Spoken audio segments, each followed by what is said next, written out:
Duplo Expresso.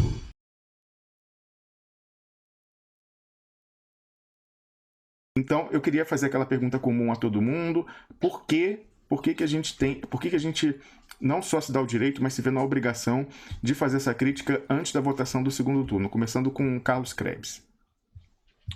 A pergunta original é se votar no Haddad seria bom ou se seria A mesma ruim. coisa, né? Mais ou menos isso. Né? Votar, fazer campanha, pois é, porque nos comentários eles Eu estão acho, falando Romulo, isso. votar sempre é Você bom. tem razão. Votar é... Nos comentários o pessoal falando, não, vocês estão certos, isso tudo e tal, mas eu vou lá votar no Haddad, porque. Aí fala, né? Porque tem que fascismo e tal, blá, blá. Mas falando, vamos votar ou não, mas e por que não segurar as críticas para o pós-eleição? Exato, eu acho que votar sempre é bom. Mesmo que eu vá lá na cabine de votação e dê uma martelada na urna. Mas, para mim, isso vai ser um voto também. Se vai ser bom para o Haddad ou não vai ser, eu vou ter que esperar um pouco mais. Eu não acho que ele tenha cacife político para ser um líder da esquerda no país. Acho que alguém vai tomar esse posto, talvez dentro do próprio PT, e eu torço por isso. Eu queria alguém com um viés mais popular, alguém mais chão de terra. Eu acho que alguém que usa um sapato de couro alemão, couro cromo alemão, não é a representação ideal para um partido dos trabalhadores. E acredito que não interessa se votará nele ou se não se votará nele. A minha expressão é que eu defendo sempre que se vote.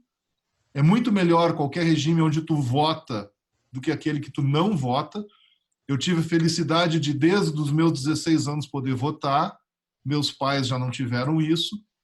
E acho que eu consegui conviver muito melhor com a política no Brasil, podendo exercer o meu direito de voto.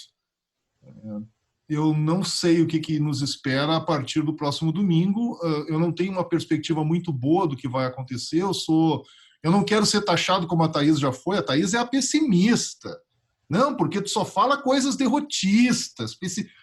Realmente eu fico chateado quando as pessoas, ao invés de lerem alguma coisa, pegam uma manchete e já fazem uma rotulação. Gosto muito da ponderação do Felipe, eu acho que ele consegue responder sempre de maneira ponderada, não é tão emotivo quanto talvez a gente possa parecer, mas realmente essa tua pergunta é uma pergunta que não vai ter uma resposta direta, ela vai ser uma coisa que vai se desdobrar e eu poderia ficar falando sem dizer nada de realmente sim ou não. Muito bem, Carlos Krebs. Thaís Moia, por que você está tornando públicas as suas críticas ao Fernando Haddad antes do segundo turno? Aliás, você já tornava públicas as suas críticas antes mesmo do primeiro turno. Por que você acha que é importante não esperar o fim da eleição, como algumas pessoas ficam nos solicitando?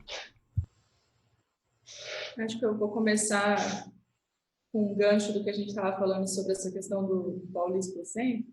Eu acho que não precisa ir muito longe para perceber como o DNA do Haddad... Thaís, você deixa eu só fazer uma interrupçãozinha sobre isso, que eu esqueci de falar sobre essa questão paulistocêntrica, que era o seguinte: essa é a minha única grande divergência com o Rui Costa Pimenta em termos de análise política, e eu acho que ele padece um pouquinho do paulistocentrismo, porque eu já vi falando mais de uma vez naquela análise dele da semana que a eleição de 89 era do Lula, e que todo mundo se juntou para tirar Lula. Desculpe, Rui Costa Pimenta, você está muito contaminado por você de São Paulo, televisão de São Paulo. Aquela eleição era do Brizola. Inclusive usaram Lula para tirar aquela eleição do Brizola. A eleição era 88, eles deram mais um ano para poder desconstruir mais ainda o Brizola e poder fazer isso. É polêmico que eu estou falando, mas inclusive derrubaram a apuração em Minas Gerais, lá na Zona Leste ali de Minas, que era muito influenciada político-culturalmente pelo Rio de Janeiro, era uma ala, essencialmente, uma área do Estado essencialmente brizolista, derrubaram a apuração, acabou a luz, tal, não sei o quê, e quando voltou, toda a área que era brizolista virou, eu não lembro se virou Collor ou se virou Lula, mas enfim, virou Lula, pois é, e aí os dois terminaram com 13%, foi uma diferença de 100 mil votos, que é nada em termos nacionais, e todo mundo, a rejeição do Brizola do segundo turno era muito menor que a do Lula, eles sabiam que o Brizola tinha mais tarimba, que seria muito mais difícil para aquele embuste que eles inventaram naquela bolha, que era o Collor, derrotar o Brizola do que foi derrotar o Lula. E mesmo a luta contra o Lula foi difícil, foi 44-42 o resultado final no segundo turno, praticamente no É que lembrando também, e fazendo uma provocação ao Felipe, o Brizola não foi para a Europa naquele segundo turno. Pois é, né? Então, olha só.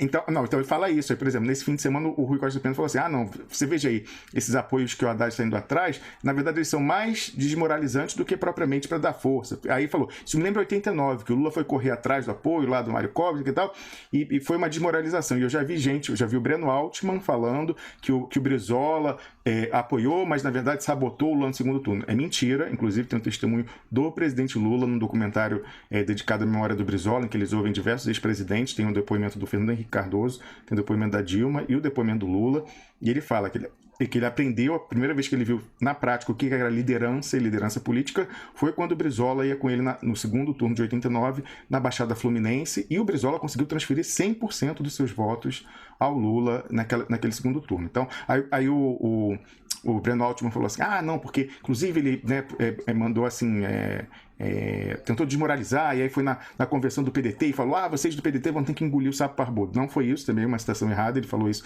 se dirigindo que a elite brasileira tem que engolir o sapo barbudo, não foi dizendo para os convencionais do PDT que eles teriam que engolir o sapo barbudo. E o Brizola era assim, era de tiradas, Gatão Gorá, socialismo moreno, sapo barbudo, era desse tipo, mas ele se esforçou sim, suou a camisa sim naquela eleição de 89, inclusive com o relato do Lula, que era o maior interessado. Então, a única minha grande divergência com o Rui Costa Pimenta, aí que acredito que ele padece um pouquinho de paulistocentrismo nesse caso, é enxergar que aquela eleição de 89 foi tirada do Lula. Naquela eleição foi tirada do Leonel Brizola, que ia entrar e ia caçar a concessão da Globo. Entendeu? A história brasileira ia ser bastante diferente se o Brizola tivesse entrado em 1990 como presidente. Desculpa essa interrupção, Thais Maia, prossiga, por favor. Então, a gente não precisa ir muito longe para perceber como esse DNA mistura. Se a gente lembrar, a primeira entrevista que o Haddad deu depois que foi colocado na cabeça de chapa foi para o Reinaldo Azevedo, e nessa entrevista eu contei, ele passou 5 minutos defendendo a honra do Alckmin. E aquele dia eu já tomei um susto, eu já estava incomodadíssima com o plano B, com a maneira que foi feita a defesa da candidatura do Lula, e ele passou lá, defendeu a moral, ficou, e não sei o quê. Já tinha pegado mal, daí as pessoas ficaram, não, mas isso é porque ele é uma pessoa fina, né, não sei o quê. Daí ele... Estratégia. Depois ele começou a dizer, ele falou no Jornal Nacional, que o PSDB estava arrependido, lembra? Daí ele usou a figura nordestina do PSDB, que é o Gereissati, mas o PSDB, e o PSDB é forte aqui no Sudeste, né? Que são as grandes lideranças. E agora, mais em São Paulo. Quer dizer, o PSDB não é mais forte em Brasília, aparentemente, mas historicamente. Depois essa humilhação com o Fernando Henrique, que é a porta, não é a porta, agora a porta enguiçou. Quando o Fernando Henrique falou da porta, disse que a melhor resposta do Haddad, que renderia voto, seria: pois vou cimentar essa porta, né? Era a única resposta decente que ele podia dar para o Fernando Henrique, mas não, ficou lá lambendo o Fernando Henrique e tomou essa porta enguiçada na cara. Depois ele elogia o tucano de toga, o Moro, né? Tá aí, sucessivos, assim. Então, a impressão que dá, e que não é só a impressão quando a gente junta os fatos, é de que há uma estratégia de talvez médio prazo ou curto, de uma fusão aí, né, desse DNA do PT à direita, como diz o Rui, e desse PSDB que está aí quase morrendo. Daí, pela sua pergunta, eu consegui levantar aqui 4 pontos. Eu acho que a primeira questão que me faz me colocar dentro dessa narrativa, mesmo sabendo que talvez eu colha mais prejuízos a curto prazo, porque está dado para mim, por vários, né, que eu tento até expressar, vários fatos de que essa eleição ela é uma fraude, ela faz parte do golpe, E a partir do momento em que o PT decidiu colocar uma chapa substituta, ela é cúmplice do golpe. Para mim, isso não há argumento que desmonte isso. Então, ela está colaborando com o golpe. Então, eu não posso fazer isso. Porque antes do Lula, antes do PT, antes de qualquer coisa, eu sou, sem hesitação, uma combatente contra o golpe. O segundo ponto, pior do que colocar uma chapa oposta é fazer essa campanha que foi feita, né? Que é, de fato, uma campanha panos quentes de normalizar o processo, que vai tirar quase toda a nossa possibilidade de questionar essa eleição, porque vão jogar o tempo todo na nossa cara que a gente fez uma campanha de normalização, que a gente apontou proposta de que o Haddad achou que podia, de fato, ganhar, ou seja, um plano de governo é de que... Caiu? Não, a gente o sinal está um pouquinho ruim, mas... Caiu? Não, agora voltou, estamos te ouvindo, mas eu vou fazer o seguinte, eu vou tirar brevemente a sua imagem para a gente deixar a banda só com a sua voz. Deixa eu ver. Pronto. Continua falando, Thaís, pode falar. Então, eu acredito muito na questão da narrativa histórica, que daí já é uma batalha de mais longo prazo. E, embora a gente saiba que os vencedores escrevem a história, acho que a gente está num novo momento da sociedade de brechas, né? Dessa construção da história por conta enquanto a gente ainda tem internet. Então, eu acho que a gente produzir documentos, sabe? Produzir artigos, levantar provas, deixar para que as pessoas que vão escrever essa história, né, que seja de uma maneira mais contracultural, possam também usar esse nosso ponto de vista, né? Eu acho isso muito importante, né?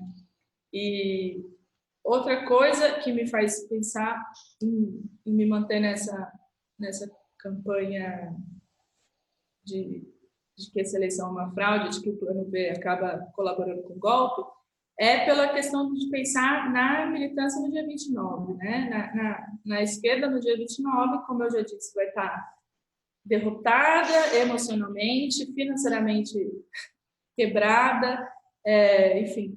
Eu acho que a gente tem funcionado de alguma maneira como um antídoto, né?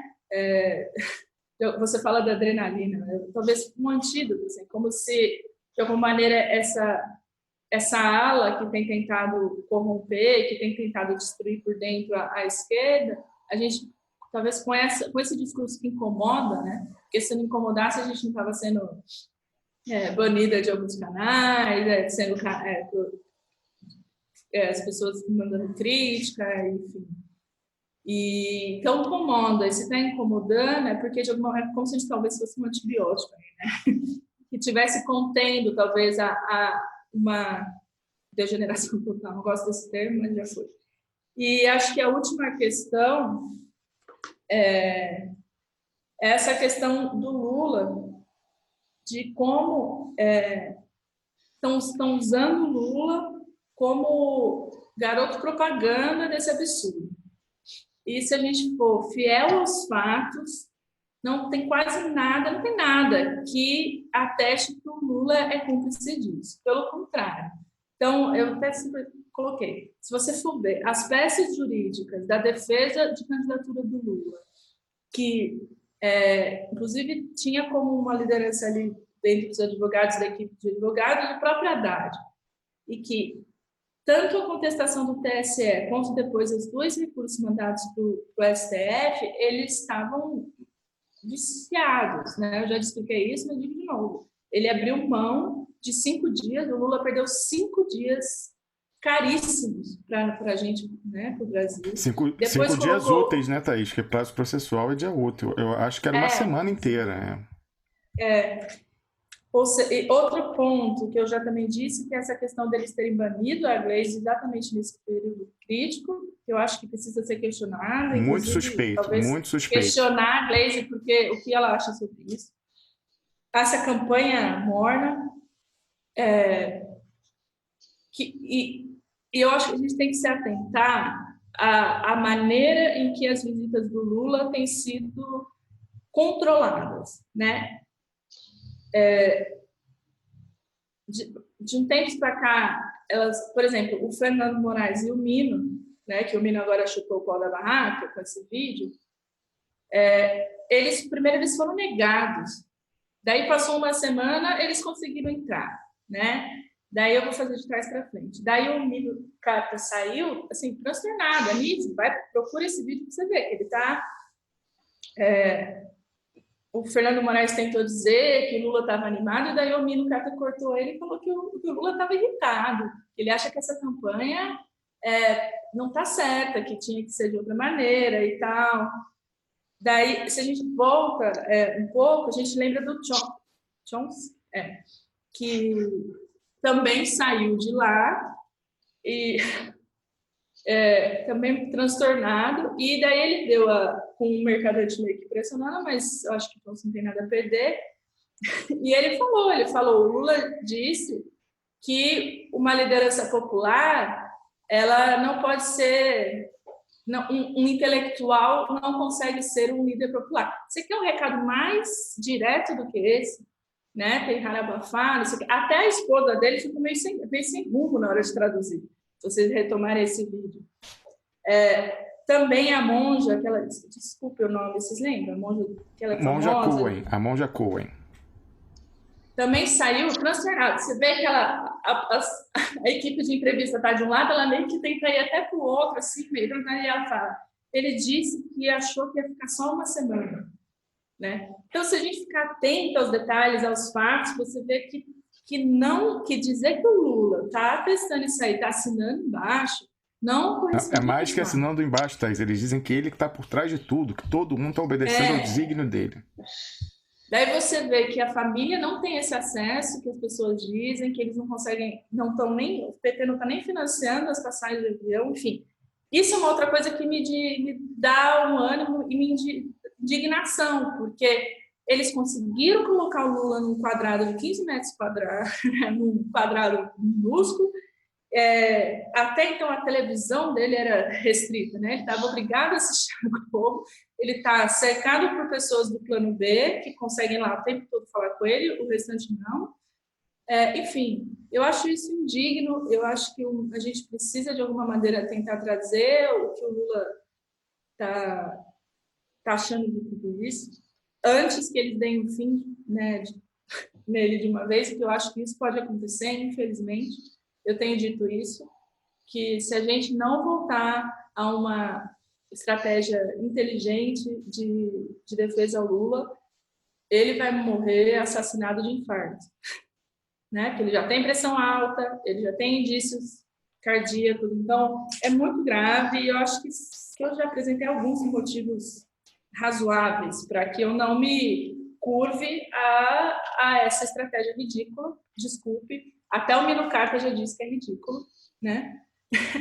Dessa campanha do Haddad, e a cada dia, a cada pronunciamento dele, eu desconfio mais do compromisso dele com o Brasil. Muito bem, Thaís Moia. Felipe Quintas, por que você não está esperando até o dia seguinte, a segunda-feira depois das eleições, para tornar públicas as suas críticas ao PT? E o que você responde cada vez que uma dessas pessoas vem falar para você? Espera, você está desunindo a esquerda. Não, você está jogando água no moinho do Bolsonaro. Você está fazendo campanha indireta para o Bolsonaro. Por que você não se... tá tocando fogo lá com a esquerda. Por que você não está atendendo aos pedidos dessas pessoas e está tornando pública a sua crítica antes da votação? Quisera eu que a minha crítica tivesse essa capacidade toda de influenciar as eleições e a política no Brasil. Se tivesse, eu estaria fazendo um uso muito mais intenso disso aí para botar o país nos eixos aí, né? Enfim, mas como a minha opinião é absolutamente insignificante no quadro eleitoral brasileiro, então eu, como cidadão, eu acho que ainda tenho essa liberdade de expressão aí, né? Se o Mourão, se o Echegói e o Mourão ainda não estão me censurando, a esquerda já está me censurando aí, né? Ou seja, acho que A esquerda já está antecipando o AI-5 aí antes do Echegói, né? Então, agora, essa crítica precisa ser feita porque a esquerda já precisa chegar ali no dia 29, ou melhor dizendo, já no dia 28, sabendo o que vai ser dali para frente, sabendo qual rumo tomar, né? Não é a minha crítica aí que vai mudar os fatos nessa eleição, não vai ser o meu voto que vai mudar nada nessa eleição aí, né? Eu vou votar no Haddad aí, né? Já antecipo o meu voto, vou apertar Eu vou te 13. contar um segredo, Felipe, mas não espalha, tá? O voto de ninguém vai fazer diferença no resultado dessa eleição. Claro, né? Eu vou votar 13 porque eu não anulo o voto e a opção é o Bolsonaro ali, um cara que tem um projeto de destruição para o país. Não acredito na capacidade do Haddad liderar nada, acho que o governo dele vai ser um fiasco, mas como meu voto não vai fazer diferença, eu voto no candidato que menos se distancia dos ideais que eu defendo e, sem dúvida, é o Haddad, com todas as críticas que eu faço. Agora, essas críticas, as devidas críticas, não ao Haddad, não à pessoa dele em si. Eu já tive a oportunidade de conversar com o Haddad, é uma pessoa muito educada, muito gentil, tem todas as virtudes pessoais possíveis comparado ao Bolsonaro. Não tem nem comparação com o Bolsonaro, né? Mas, em termos políticos, a candidatura dele precisa ser criticada, sim, nesse momento, para que a partir do dia 28, já se tenha um delineamento, dentro dentro do escopo limitado de atuação que eu tenho, né? Se eu puder dar essa contribuição, eu já vou dando aí. Aí muitas vezes as pessoas falam assim, não é hora de criticar. Quando que é hora de criticar, então, né? A gente já está aí há anos que não é hora de criticar, e há anos que a esquerda, principalmente o PT, só tem derrotas, né? Então, esse é o momento da inflexão. Muita gente esperou que as eleições de 2018, que esse evento eleitoral em si fosse o ponto de inflexão da esquerda brasileira e do Brasil. Não foi porque o debate eleitoral foi extremamente mesquinho, tirando um ou outro candidato, né, que nenhum deles foi ao segundo turno, o debate dos outros foi absolutamente medíocre e limitado. Não houve debate, né, e não há debate, né? A verdade é essa: o Brasil está escolhendo o próximo presidente sem debater o que quer ser daqui para frente. É puro medo e pura rejeição aí, né? A maioria dos eleitores do Bolsonaro votam por aversão ao PT, escolheriam um jumento, ali, né, para impedir que o PT voltasse ao governo, né? E, por outro lado, muitos eleitores do Haddad, do 13, né, votam por completa aversão ao Bolsonaro. Não tem a menor identificação com o PT, muitos são até antipetistas, mas votam porque são mais antibolsonaristas do que antipetistas. Então não existe debate. Então, já que não existe debate nenhum, né, nessa eleição, e o Brasil vai escolher o próximo presidente sem nenhum debate, sem colocar em pauta as questões fundamentais do país e da sua sobrevivência, do país e do seu povo nos próximos anos, já que isso não vai ser debatido. Então, a gente, dentro do que a gente pode fazer, naturalmente, a gente precisa colocar as questões como elas têm que ser colocadas, fazendo as críticas que devem ser feitas, para que a esquerda possa reencontrar o seu rumo o mais rápido possível, né? Se isso não acontecer, vai acontecer quando? Quando o Brasil tiver virado, de fato, o Sudão do Oeste ali, e mesmo assim vai ter gente dizendo assim, não é hora de criticar, porque lá vem uma tribo com um facão querendo matar a gente ali para ver. O Brasil vai virar isso aí, né? Aí na Guerra Civil, quando pipocar de fato a Guerra Civil como consequência de toda essa política de de arroxo, de devastação do país, do seu patrimônio, das condições de vida da sua população, quando só sobrar a guerra civil aqui no Brasil, aí é que não vai ter como criticamente, porque aí é cada um lutando pela sua sobrevivência. Então, a gente precisa sim fazer a crítica enquanto há tempo, né? A gente ainda não começou a cair de fato no abismo, quer dizer, a gente já vem caindo, mas não a gente ainda vai cair muito mais, então a gente ainda tem a chance de reverter, de estancar esse processo de destruição do país e reverter. Mas para isso é primeiro preciso que se tenha a coragem de colocar em questão, de colocar em pauta, né, na agenda do debate, aquilo que interessa ao país, aquilo que é fundamental. Enquanto isso não for feito em nome de uma eventual vitória do Haddad, tá. Nós suponhamos aí que ninguém critique, que todos nós nos engajemos de peito aberto na campanha do Haddad e no ato heróico consigamos eleger o Haddad. Suponhamos isso. Elegemos o Haddad sem nenhum debate público, com o eleitorado ignorando completamente quem governa de fato o Brasil, quais são as forças que de fato detêm o poder, o que significa essa hipotética vitória do Haddad. Suponhamos que isso aconteça. E aí, o que vai ser? Né? Já vai ser um governo completamente controlado pelas forças ocultas do país, um governo sem liderança, um governo sem organização, um governo que não tem o menor preparo, nem ideológico, nem organizacional, para tirar o Brasil da pindaíba. E aí, de crise em crise, aí vão sempre falar assim, não é hora de criticar porque precisamos salvar o governo, que aí vem um golpe. Então, a gente nunca vai... Se a gente for seguir o que essas pessoas estão falando, a gente nunca, de fato, vai discutir o que interessa para o país.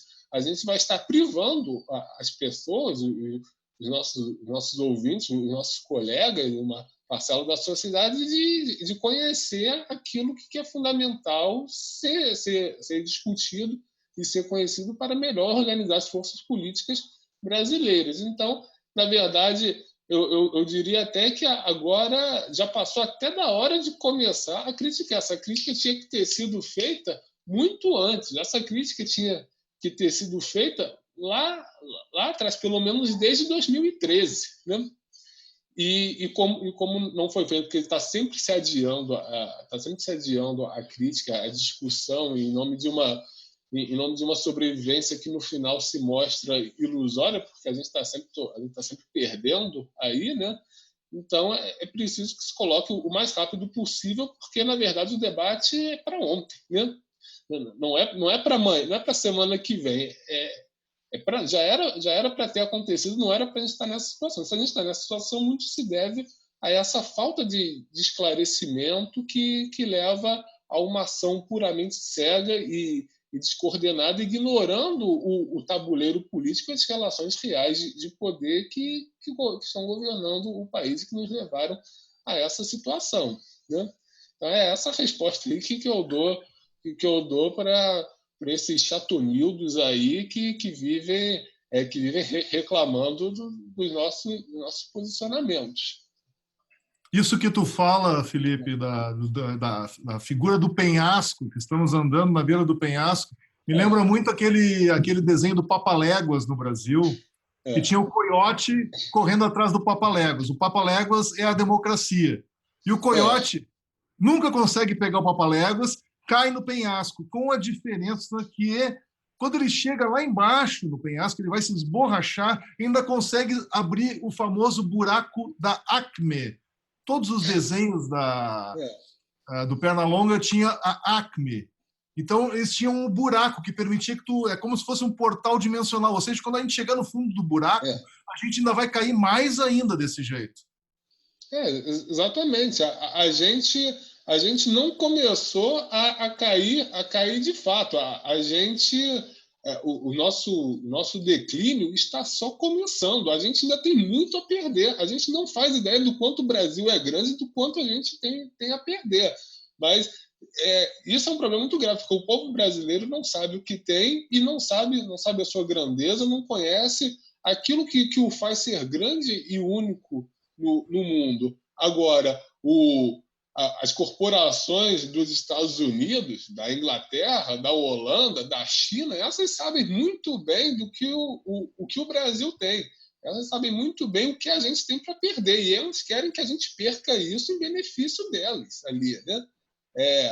Então, o povo brasileiro não sabe o que tem, a grandeza que tem. O povo brasileiro acha que está numa ilhotinha perdida no oceano e que não tem a menor importância no mundo. Temos, sim, uma grande importância no mundo, territorial, demográfica, de recursos naturais, de história, de cultura, de descobertas científicas, de patrimônio, tudo. Nós temos muita coisa ainda para perder, e que por ignorância, por desconhecimento, por falta de debate e por essa mania de sempre adiar a crítica em nome de algum objetivo ilusório, que no caso agora é a eleição do Haddad, né?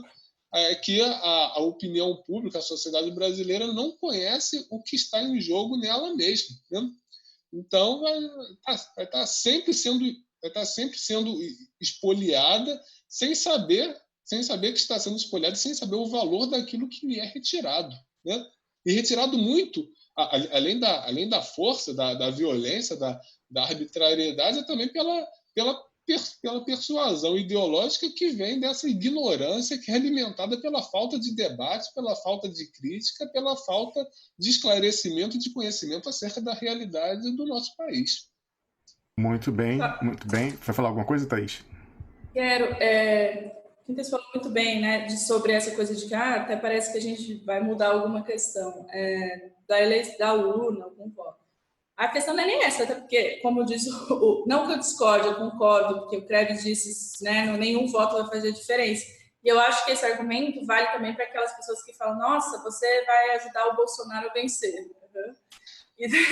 Mas é de uma ingenuidade de achar que, de fato, está tendo uma eleição. Né? E de que, de fato, alguma coisa está sendo disputada. Enquanto a gente fica nessa ingenuidade, nessa ilusão, as corporações internacionais estão lá já fazendo as contas das ações, estão lá manipulando, especulando a nossa riqueza. Então, não atinge, assim, às vezes cansa, né? Mas não atinge a nossa, talvez, eu estou falando por nós, mas assim, a gente já ultrapassou essa questão, né, do resultado. Então, algumas pessoas não entendem, as pessoas ainda estão disputando o resultado, ao invés de se preparar para saber, para ter a consciência de que o resultado já está definido há muito tempo e é aquele que servir melhor ao golpe. Ponto. É exatamente isso, Thaís. Eu queria falar o seguinte, você me lembrou algo que eu ia falar. A gente comentou no início da live a questão da coletiva da Rosa Weber e dos outros lá sobre a fake news, tal, que foi adiado. Eu já fiz uma leitura do que significou esse adiamento e o enfoque diferente que foi dado hoje, que não era mais sobre fake news, era sobre o que o STF faria para reafirmar a lisura das eleições nessa última semana. Ela falou que vão disparar mensagens de WhatsApp a favor da urna eletrônica, em vez de tratar da denúncia. E a Rosa Weber falou, não, isso aí não tem problema, porque quem se sentir prejudicado vai poder entrar nos prazos regulamentares com a sua ação, nós vamos poder depois analisar, sem efetivamente, mas com toda a má-fé dela, admitir que está diante de um fato consumado e que o TSE não tem culhão para tirar a chapa do Mourão quando eles estiverem no poder, não existe isso. Então, ela vem com essa, depois, no passado também, o Aécio entrou, a gente julgou a chapa da Dilma e do Temer 2 anos depois, não tem problema nenhum, tal. Tem problema sim, porque uma coisa é a Dilma Patamanca, outra coisa é o general Mourão no Palácio do Jaburu. E aí, eu queria lembrar o seguinte, quando você fala isso que o resultado está dado, Thaís,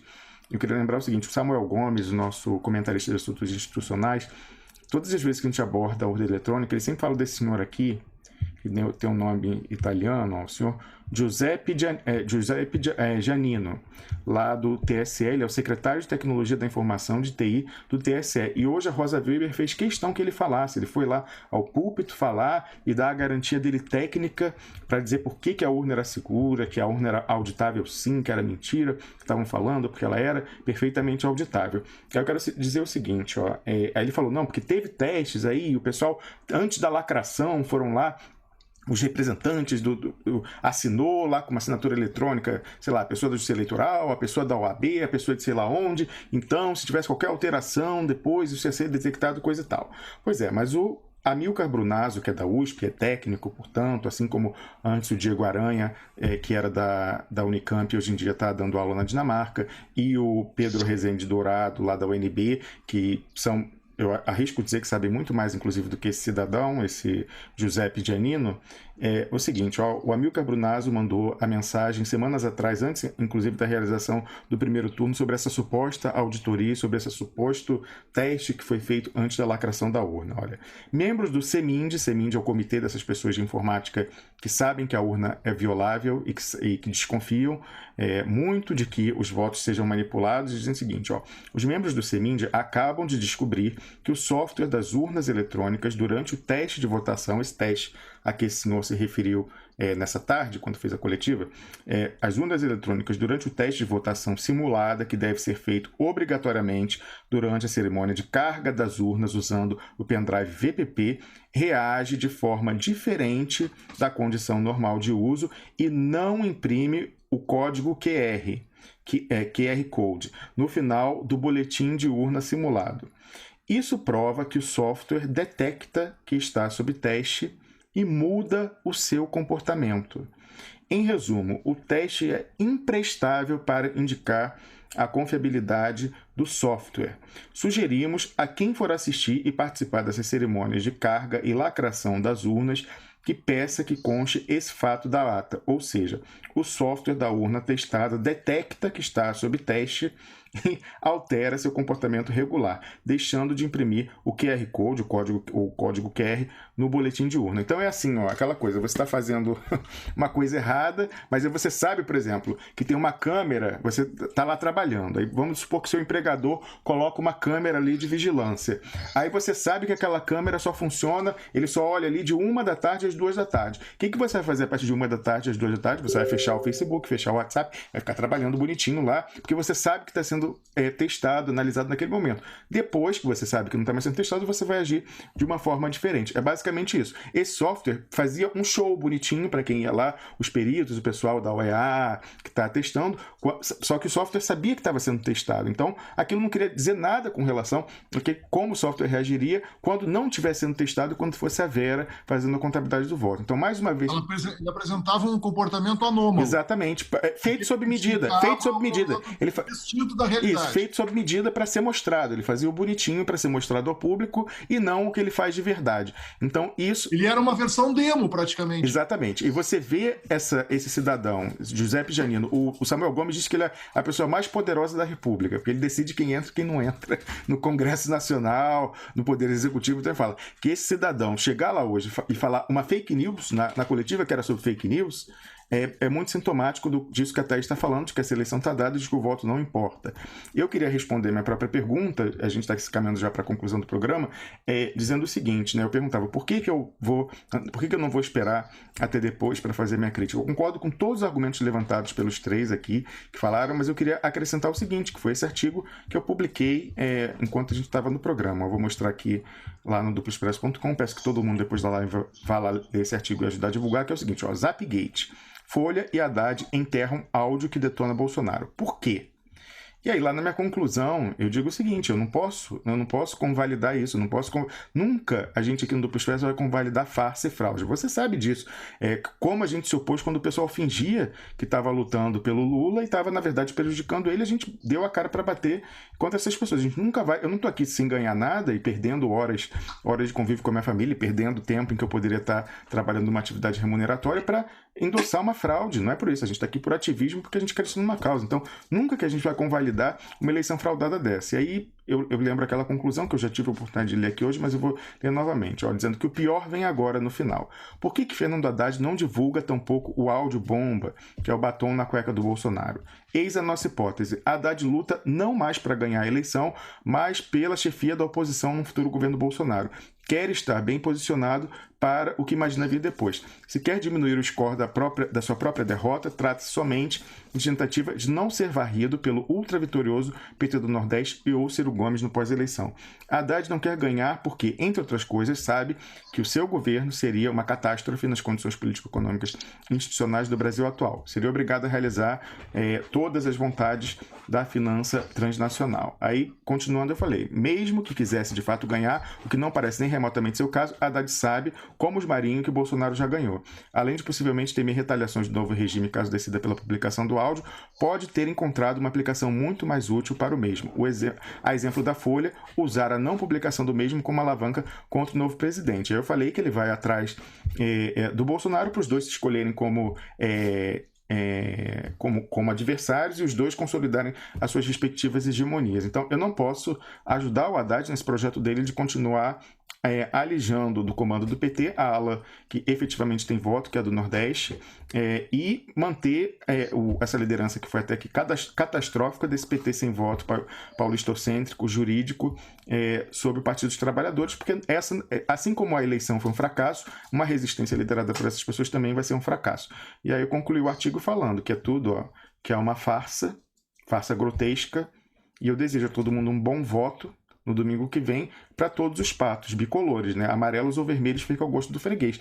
Eu não vou convalidar isso porque eu quero que o pessoal já saiba do que vai acontecer no domingo, que o pessoal já esteja pronto psicologicamente para o que vai acontecer domingo, mas principalmente para essa briga que está sendo travada já no segundo turno. O Fernando Haddad já está lutando nesse segundo turno para continuar sendo líder da oposição, ele não tenha sucesso nisso. Então, mesmo que você vá votar no Haddad, eu quero que você, que é crítico, saiba disso e já esteja preparado para, a partir da segunda-feira que vem, varrer o PT jurídico do mapa. Então, por isso que eu não vou esperar até a segunda-feira para falar isso, porque ele já está travando essa luta hoje. Essa luta já está sendo travada. É por isso que ele enterrou o áudio. Vocês estão entendendo a gravidade disso? O Fernando Haddad tem o áudio do Bolsonaro pedindo dinheiro aos empresários e ele enterrou esse áudio para usar mais tarde. Contra quem que ele pode usar isso? Contra o Bolsonaro. O que ele vai querer em troca do Bolsonaro para não vazar esse áudio depois? Então, eu não posso convalidar essa traição. Ele traiu o Lula. O pessoal, ele e o PT Jurídico traíram o Lula naquela questão no sindicato, quando mentiram para ele dizendo que tinham um acordo com o Supremo, que ele ia entrar no sábado e ia sair na quarta-feira. Quando mentiram para ele dizendo que o Sérgio Moro ia decretar uma prisão preventiva e que ele não ia poder pedir habeas corpus por 90 dias, eu acho que era. Tudo isso a gente já mostrou, todas essas mentiras, uma atrás da outra. Não posso convalidar a mentira que fizeram naquele julgamento no TSE, que a Thaís Moia viu em detalhes, eu também vi em detalhes, fazendo peças defeituosas de propósito para receberem não como resposta. E agora a última, a cereja do bolo é eles conseguirem uma arma muito poderosa contra o Bolsonaro, mas do que mais contra o Bolsonaro é contra o golpe, porque resgataria para nós o discurso de que essa eleição era fraude, que ele nos tirou. Quem nos tirou esse discurso foi o Fernando Haddad, com a participação na eleição, e mais do que na eleição, da maneira que ele participou na eleição. Ele encontrou agora uma forma de se redimir desse mal que ele fez à resistência contra o golpe, e ele nega isso por interesses pessoais. Então, eu não posso de maneira nenhuma esperar o dia 29 para falar isso, porque essa luta está sendo travada hoje e não daqui a 7 dias. E aí, com isso, eu vou passar para a leitura dos superchats, mas eu já vou pedindo para que todo mundo aí pense nessas considerações finais para na volta. Antes dos superchats, Rômulo, uma coisa muito importante que a gente nunca faz, mas a gente tem que fazer. A gente tem que pedir likes. Duplo Expresso.